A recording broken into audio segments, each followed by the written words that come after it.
So yun na nga, Kuya Ching, nandito pa rin tayo sa Barangay San Pedro, Florida Blanca, Pampanga, na kung saan may bit-bit po tayong tungkod.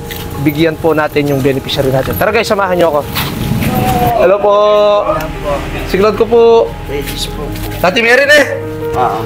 Kikay, mahilang ko pong tungkod eh. Ay, tungkod po. Subukan nyo na po.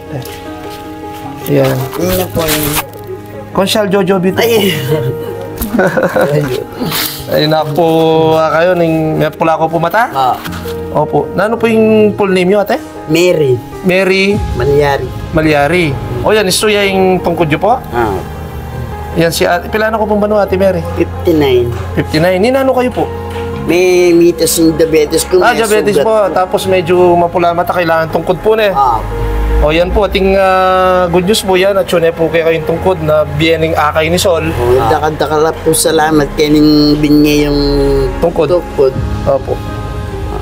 Manang po balo yung pong may kahit. Request na pong Consyal Vic Morales.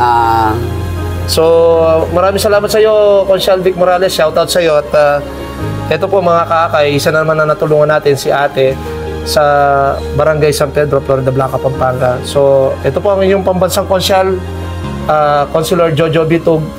Nagpapasalamat po sa Akay ni Sol. God bless us all po and we love you, Akay ni Sol. Thank you! Thank